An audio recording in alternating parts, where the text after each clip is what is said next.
اعوذ باللہ من الشیطان الرجیم بسم اللہ الرحمن الرحیم رب اشرح لی صدری ویسر لی امری واحلل عقدۃ من لسانی یفقہوا قولی آمین یا رب العالمین۔ اللہ تعالیٰ نے قرآن کریم میں نیک لوگوں کے واقعات بھی جہاں بیان کیے ہیں وہاں پر برے لوگوں کے حالات بھی بیان کیے ہیں۔ نیک لوگوں کے واقعات اس لیے بیان فرمائے کہ تاکہ ہم ان کی پیروی کریں اور ان کے نقش قدم پر چلیں، اور برے لوگوں کے حالات اس لیے بیان فرمائے کہ تاکہ ان سے عبرت حاصل کریں، تاکہ ہمارا حشر بھی ان جیسا نہ ہو۔ آج کے سبق کی پہلی آیت میں جس شخص کا حوالہ دیا جا رہا ہے، مفسر قرآن علامہ ابن کثیر رحمۃ اللہ لکھتے ہیں اس شخص کا نام نہ قرآن میں مذکور ہے نہ احادیث میں، اور جو مفسرین کے مختلف اقوال ہیں وہ بھی مختلف ہیں، کیونکہ اللہ اور اس کے رسول کا یہ طریقہ ہے کہ کسی بھی برے شخص کا نام لے کر اس کو بدنام نہیں کیا جاتا، بلکہ صرف اس کی خصلت کو بیان کر دیا جاتا ہے تاکہ دوسرے لوگ اس سے بچ جائیں، اور یہ بات انتہائی اخلاقی بلندی کی دلیل ہے کہ تاکہ کسی کی بھی بدنامی نہ ہو۔ لیکن تورات سے اس شخص کا واقعہ ملتا ہے۔ اہل تفسیر لکھتے ہیں کہ اس شخص کا نام بلعم بعورہ تھا۔ یہ علماء بنی اسرائیل میں سے تھا اور مستجاب الدعوات تھا، اور اس کو اسم اعظم معلوم تھا جس کی وجہ سے اس کی دعائیں قبول ہوا کرتی تھیں۔ تورات کا عالم بھی تھا اور صاحب کرامت بھی تھا کہ جو یہ دعا کرتا کسی کے حق میں وہ فوراً قبول ہو جاتی۔ دور دور تک اس کی شہرت تھی اور بہت ہی عبادت گزار اور نیک انسان تھا۔ فرعون اور اس کے حواری حضرت موسیٰ کے معجزات سے بہت تنگ تھے، اور جادوگروں کے ذریعے بھی جب مقابلہ نہ کر سکے تو وہ بہت پریشان ہوئے۔ تو انہوں نے آپس سے مشورہ کیا کہ اپنا ایک وفد بلعم بعورہ کو بھیجا جائے اور اس سے کہا جائے کہ تمہاری جب دعائیں قبول ہوتی ہیں تو حضرت موسیٰ کے حق میں بھی بد دعا کرو۔ پہلے وہ نہیں مانا، ایک مرتبہ، دو مرتبہ، تیسری مرتبہ چونکہ وہ لالچی شخص تھا اور اس کی نیت سب جانتے تھے، تو اس کو جب بہت زیادہ سونا چاندی رشوت میں دیا گیا تو اس نے حامی بھر لی۔ اگرچہ وہ دل سے بددعا نہیں کرنا چاہتا تھا، مگر مال دیکھ کر اپنی لالچ پر قابو نہیں پا سکا، اور جیسے ہی اس نے اپنا منہ حضرت موسیٰ کو بددعا دینے کے لیے کھولا تو اس کی زبان لٹک کر اس کی ناف تک آ گئی۔ جس طرح سے کتا اپنی زبان لٹکا کر ادھر ادھر بھاگتا ہے، اس طرح سے وہ کرنے لگا۔ تو یہ اس چیز کا واقعہ ہے جو بھی بیان ہوگا آج کی پہلی آیت میں۔ اللہ پاک فرماتے ہیں وَاتْلُ عَلَيْهِمْ، کیا پڑھ کر سنائیں، نبأ الذی، خبر اس شخص کی آتیناہ آیاتنا، کہ جس کو ہم نے دی تھی اپنی کچھ نشانیاں۔ تو اس لفظ سے پتہ چلتا ہے کہ اللہ تعالیٰ نے اس کو کچھ ایسی کرامات بھی دی تھی، عجیب و غریب قسم کی چیزیں جو اس کے ہاتھ پر ظاہر ہوتی تھیں۔ فَانْسَلَخَ مِنْہَا، بس وہ نکل گیا ان نشانیوں سے۔ فَانْسَلَخَ یعنی کہ ایک وقت ایسا آتا ہے انسان پر کہ جب وہ اپنے مقام سے گر جاتا ہے، اس کی روح مر جاتی ہے۔ فَأَتْبَعَهُ الشَّيْطَانُ، اور پس اس کا پیچھا کیا شیطان نے، فَكَانَ مِنَ الْغَاوِينَ، اور پس وہ ہو گیا گمراہوں میں سے۔ وَلَوْ شِئْنَا لَرَفَعْنَاهُ بِهَا، اور اگر ہم چاہتے تو اس کو بلند کرتے ان نشانیوں کی وجہ سے کہ ان کرشموں پر وہ قائم رہتا، اگر اللہ کے پیغمبر کے خلاف وہ بددعا نہ کرتا، اپنی عبادات میں لگا رہتا، تو اللہ تعالیٰ کہتے ہیں کہ اس کو پھر میں بلند مقام تک پہنچا دیتا۔ وَلَكِنَّهُ، اور لیکن وہ اخلد إِلَى الْأَرْضِ، دھنس گیا زمین کی طرف، وَاتَّبَعَ هَوَاهُ، اس نے پیروی کی اپنی خواہش کی، فَمَثَلُهُ، اور پس مثال ہے اس کی، كَمَثَلِ الْكَلْبِ، جیسے مثال ہے کتے کی، إِن تَحْمِلْ عَلَيْهِ، کہ اگر اس پر بوجھ رکھا جائے، یلحظ، تو وہ ہانپتا ہے، یعنی اپنی زبان کو وہ باہر نکالے رکھتا ہے، اور تترکہ یلحظ، یا اگر اس کو چھوڑ دیا جائے تو تب بھی وہ ہانپتا ہے۔ یہاں پر ڈاکٹر اسرار صاحب یہ کہتے ہیں کہ ان آیات سے، جیسے ابھی ہم نے لفظ پڑھا فَأَتْبَعَهُ الشَّيْطَانُ، کہ اس کے پیچھے لگا شیطان، کہ انسان کو شیطان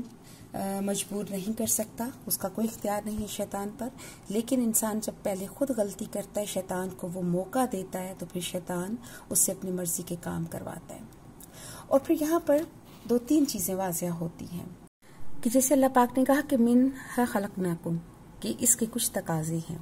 کہ جیسے ایک ہمارا انسانی جسم ہے جس کو ہم حیوانی جسد بھی کہیں گے، اور دوسری ہے ہمارے اندر روح کے اور جسم کے درمیان ایک کشمکش رہتی ہے۔ ہماری روح جو عہد کر کے آئی ہے اللہ سے، جیسے ہم نے پیچھے پڑھا الستو بربکم قالوا بلی، کہ اللہ تعالیٰ نے تمام روحوں سے عہد لیا تھا، جس کو عہد الست کہتے ہیں، اور یہ پیچھے ہم پڑھ کر آئے ہیں۔ تو روح اوپر اٹھنا چاہتی ہے کیونکہ وہ اوپر سے آئی ہے، اور ہمارا جسم جو کہ مٹی سے اٹھا ہے، اس کی تمام ضروریات زمین سے پوری ہوتی ہیں، یہ یہی رہنا چاہتی ہے۔ اور جب انسان زمین کی طرف بیٹھنے کا ارادہ کر لیتا ہے تو گویا وہ اپنے آپ کو اللہ کی توفیق سے محروم کر لیتا ہے۔ انسان کی امنگیں، دنیاوی آرزویں، جتنی سفلی خواہشات ہیں وہ سب زمین سے جڑی ہوئی ہیں۔ تو اگر ہماری روح مر جائے اور ہم اپنی روح کی نہ سنیں، اپنی روح کو اس کی وہ جو غذا ہے، عبادات، روحانی غذا، تو پھر ہماری روح مر جاتی ہے اور صرف جسم رہ جاتا ہے، اور انسان پھر ایک چلتا پھرتا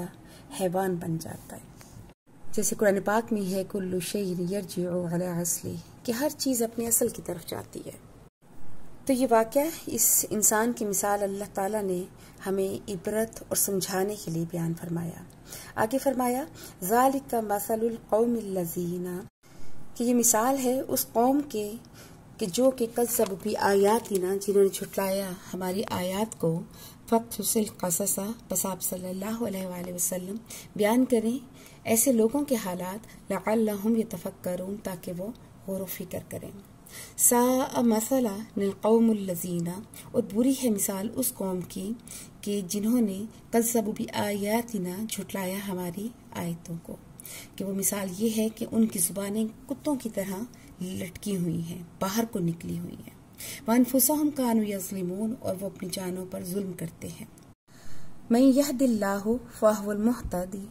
جس کو اللہ ہدایت دے بس وہی ہدایت پانے والا ہے۔ وَمَن يُضْلِلْ، اور جس کو اللہ گمراہ کر دے، فَأُولَئِكَ هُمُ الْخَاسِرُونَ، وہی لوگ نقصان اٹھانے والے ہیں۔